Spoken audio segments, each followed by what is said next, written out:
ముంబై నటి కేసులో తొలి వేటు పడింది. ఇద్దరు పోలీసులపై వేటు వేశారు. అప్పటి ఇబ్రహీంపట్నం సిఐ ముత్యాల సత్యనారాయణ, అప్పటి west zone ACP Hanumantharao suspend అయ్యారు. ప్రస్తుతం విజయవాడ గవర్నర్పేట సిఐగా ఉన్నారు సత్యనారాయణ. విజయవాడ డీజీపీ కార్యాలయానికి హనుమంతరావును అటాచ్ చేశారు. ఉత్తర్వులు జారీ చేశారు డీజీపీ ద్వారకా తిరుమలరావు. విశాల్ గున్ని, కాంతి రాణాపై చర్యలకు రంగం సిద్ధమవుతుంది. మరోవైపు ఇబ్రహీంపట్నం పిఎస్లో నటి ఫిర్యాదు చేశారు. అక్రమంగా నిర్బంధించి చిత్రహింసలకు గురి చేసినట్లుగా ఈ ఫిర్యాదులో పేర్కొన్నారు. నటి కాదంబరి జత్వాని కేసులో ఇద్దరు పోలీసు అధికారులపై వేటు పడ్డట్లయింది. అప్పట్లో ఆ కేసు దర్యాప్తు చేసిన ఇన్స్పెక్టర్ సత్యనారాయణ, విజయవాడ పశ్చిమ జోన్ ఏసీపీ హనుమంతరావు ఇద్దరు కూడా సస్పెండ్ చేస్తూ డీజీపీ ఆదేశాలు జారీ చేశారు. వైసీపీ నేత కుక్కల విద్యాసాగర్ చేసిన ఫిర్యాదుపై అప్పట్లో ఇబ్రహీంపట్నం ఇన్స్పెక్టర్ సత్యనారాయణ ఈ కేసు నమోదు చేశారు. ఈ కేసు దర్యాప్తు అధికారిగా కూడా ఆయన వ్యవహరించారు. ప్రస్తుతం ఆయన గవర్నర్పేట ఇన్స్పెక్టర్గా ఉన్నారు.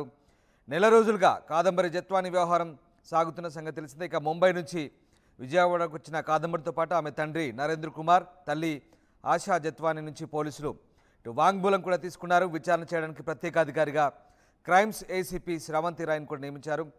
2 రోజుల పాటు కాదంబరి కుటుంబ సభ్యులు ఆమెకు వాంగ్మూలం ఇచ్చారు. అప్పటి ఇంటెలిజెన్స్ డీజీ ఆదేశం మేరకు ఆంజనేయుల ఆదేశంతో అప్పటి విజయవాడ కమిషనర్ కాంతి రాణా, డీసీపీ విశాల్ గున్ని ఇబ్రహీంపట్నం పోలీస్ స్టేషన్లో అక్రమంగా కేసు నమోదు చేయించారంటూ కాదంబరి ఈ వాంగ్మూలంలో ఫిర్యాదు చేశారు. తన అరెస్టుకు విశాల్ గున్ని నేరుగా ముంబై వచ్చారంటూ ఆమె ఆరోపించిన సంగతి తెలిసింది. ఈ నేపథ్యంలో తాజాగా శుక్రవారం రాత్రి కాదంబరి జత్వాని ఇబ్రహీంపట్నం పోలీసులకు మరొకసారి ఫిర్యాదు చేశారు.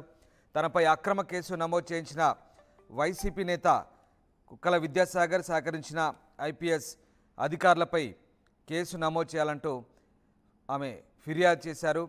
ఈ నేపథ్యంలోనే ఆమె మరొకసారి ఫిర్యాదు చేస్తుండగానే కేసులకు సంబంధించి ఇద్దరిని కూడా సస్పెండ్ చేశారు. మరో ఇద్దరిని కూడా సస్పెన్షన్కు రంగం సిద్ధమవుతున్నట్టుగా తెలుస్తుంది. అయితే ఆమె ఇబ్రహీంపట్నం పిఎస్లో ఫిర్యాదు చేసిన తర్వాత ఆమె లాయర్ స్పందించారు. ఒకసారి చూద్దాం.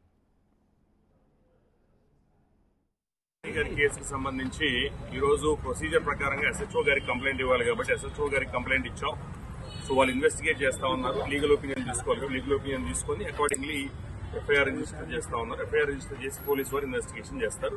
దీనికి మించి ఇప్పుడు ఇన్వెస్టిగేషన్ ప్రొసీజర్ స్టార్ట్ అయింది కాబట్టి దీనికి మించి మాట్లాడటం అనేది కరెక్ట్ కాదు కాబట్టి సో దయచేసి ఆవిడ వచ్చింది, కంప్లైంట్ క్లియర్ గా ఇచ్చారు. సీఏ గారు మొత్తం కంప్లైంట్ కూడా రిఫర్ చేసుకున్నారు. రిఫర్ చేసుకుని ఏదైతే ఎఫ్ఐఆర్ రిజిస్టర్ చేయాలో దాని తగిన ఒక ప్రాసెస్ ఉంటుంది, ప్రొసీజర్, ఒక లీగల్ ఒపీనియన్ తీసుకోవాల్సిన ప్రొసీజర్ ఉంటుంది. ఆ ప్రొసీజర్ కంప్లై చేస్తూ ఆ లీగల్ ఒపీనియన్ తీసుకొని ఎఫ్ఐఆర్ రిజిస్టర్ చేసే అవకాశం ఉంటుంది. దయచేసి నా సిన్సియర్ రిక్వెస్ట్, మీరు చాలాసేపు నుంచి వెయిట్ చేస్తారని తెలుసు, క్వశ్చన్లు ఏమి అడగద్దు. ఎందుకంటే రీజన్ ఏంటంటే ఇన్వెస్టిగేషన్ ప్రొసీజర్ అనేది స్టార్ట్ అయింది కాబట్టి 1 or 2 days లో మీకు అన్ని డీటెయిల్స్ లైక్ మీకు పబ్లిక్ డొమైన్ మీకు అన్ని డీటెయిల్స్ చేస్తారు. ముంబై నటి కాదంబరి జత్వాని కేసులో ఇద్దరు పోలీసు అధికారులపై వేటు పడింది. అప్పటి ఇబ్రహీంపట్నం సిఐ విచారణాధికారి ముత్యాల సత్యనారాయణ, అలాగే వెస్ట్ జోన్ ఏసీపీ హనుమంతరావు ఇద్దరు కూడా సస్పెండ్ అయ్యారు. అలాగే మళ్ళీ కాదంబరి జత్వాని ఫిర్యాదు చేయడంతో ప్రస్తుతానికి ఈ వ్యవహారం మళ్ళీ కొత్త మలుపు తిరుగుతుంది. రాజేష్ జైన్ అవుతున్నారు. రాజేష్, ఇద్దరు పోలీసు అధికారులను ప్రభుత్వం సస్పెండ్ చేసింది. మళ్ళీ జత్వాని ఫిర్యాదుతో తాజాగా విచారణ మళ్ళీ వేగవంతం కాబోతుందా? ఏం జరుగుతుంది? అంటే పోలీసులు విచారణ ఆమె విజయవాడ ఎప్పుడైతే వచ్చిందో అప్పటి నుంచి విచారణ చాలా వేగవంతం చేస్తున్నారు. విజయవాడ సిపిని సిపిని కలిసిన తర్వాత ప్రత్యేక అధికారిగా ప్రశాంతి రాయని నియమించిన తర్వాత అక్కడి నుంచి కూడా విచారణ వేగవంతం అవుతుంది. అయితే ఈ వరదల సమయంలో కొంత విచారణ తగ్గింది అనుకున్నారు, కానీ సైలెంట్ గా పోలీసులు వాళ్ళ విచారణ వాళ్ళని వేగవంతం చేస్తున్నారు.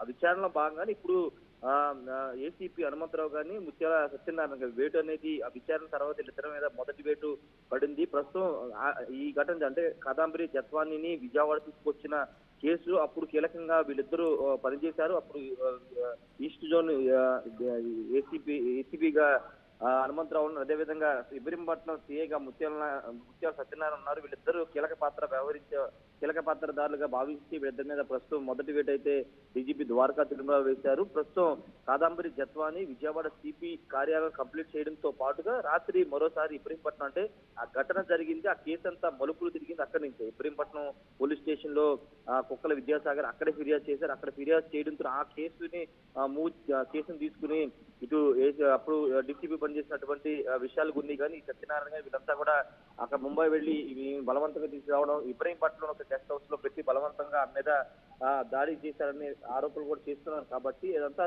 ఇబ్రహీంపట్నం ఇదంతా జరిగింది. కాబట్టి ఆమె ఇబ్రహీంపట్నం వెళ్లి కూడా నిన్న పోలీస్ స్టేషన్ లో ఫిర్యాదు చేసి ఈ నేపథ్యంలో నిన్న రాత్రి పోలీసు ఉన్నతాధికారులు డీజీపీ ద్వారకా తిరుమల వీళ్ళిద్దరి మీద వేటు చేశారు. తర్వాత నెక్స్ట్ ఎవరనేది ఇప్పుడు క్వశ్చన్ మార్క్ గా కనబడుతుంది. విశాల్ గున్ని పేరు, అదే విధంగా అప్పుడే విజయవాడ సిపి పనిచేసినటువంటి కాంతిరాణ టాటా వీళ్ళిద్దరి పేర్లు బలంగా వినపడుతున్నాయి. తర్వాత వేటు పడేది వీళ్ళ మీదనే ఒక చర్చ అయితే నడుస్తుంది. అయితే విచారణ పూర్తి స్థాయిలో చేసిన తర్వాత ఒక 2-3 రోజుల్లోనే దీనికి సంబంధించినటువంటి వేటుకు సంబంధించినటువంటి ఆదేశాలు వచ్చే అవకాశం కనబడుతుంది.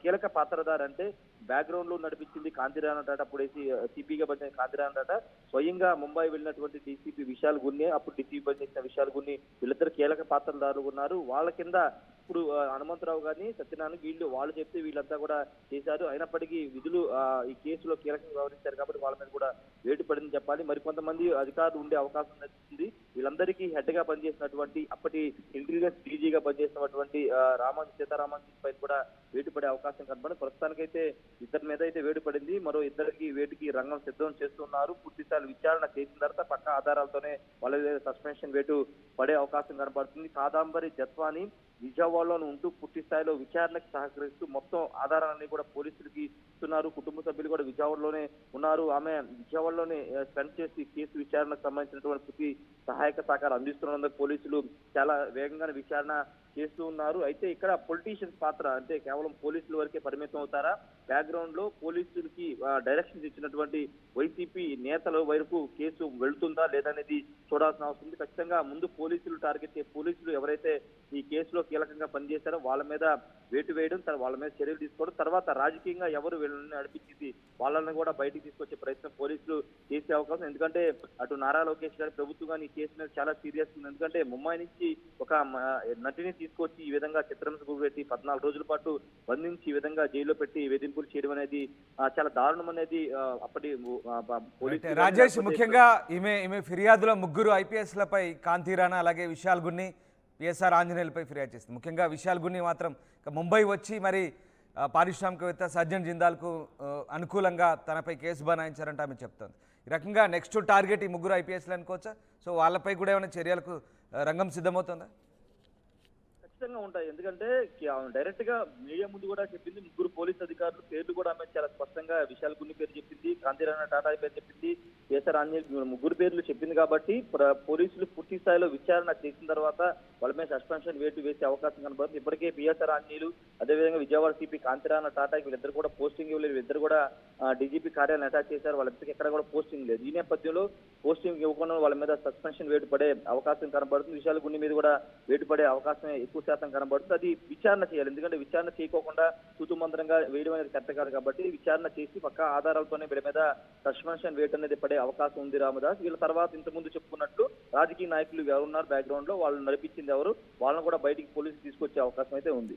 Right, yes, thank you Rajesh, thanks for the update. ఇది మొత్తం మీద కాదంబరి జత్వాని వ్యవహారంలో 2 అధికారులపై వేటు వేస్తూ డీజీపీ ద్వారకా తిరుమలరావు ఉత్తర్వులు జారీ చేశారు. ఇక ఐపీఎస్లు విశాల్ గున్ని, కాంతిరాణాపై కూడా చర్యలకు రంగం సిద్ధమవుతున్నట్టుగా తెలుస్తోంది. మరోవైపు ఇబ్రహీంపట్నం పిఎస్లో నటి మరొకసారి ఫిర్యాదు చేశారు. అక్రమంగా నిర్బంధించి చిత్రహింసలకు గురి చేసినట్లుగా ఈ ఫిర్యాదులో పేర్కొన్నారు. దీంతో మరొక 2-3 ఇన్స్పెక్టర్లపై కూడా చర్యకు సిద్ధమవుతున్నట్టుగా తెలుస్తోంది. తదుపరి ఉన్నతాధికారులపై చర్యలకు ఉపక్రమించబోతున్నారు. కేసుకి సంబంధించి ఈరోజు ప్రొసీజర్ ప్రకారంగా ఎస్హెచ్ఓ గారికి కంప్లైంట్ ఇవ్వాలి కాబట్టి ఎస్హెచ్ఓ గారికి కంప్లైంట్ ఇచ్చాం. సో వాళ్ళు ఇన్వెస్టిగేట్ చేస్తా ఉన్నారు. లీగల్ ఒపీనియన్ తీసుకోవాలి. లీగల్ ఒపీనియన్ తీసుకొని అకార్డింగ్లీ ఎఫ్ఐఆర్ రిజిస్టర్ చేస్తా ఉన్నారు. ఎఫ్ఐఆర్ రిజిస్టర్ చేసి పోలీసు వారు ఇన్వెస్టిగేషన్ చేస్తారు.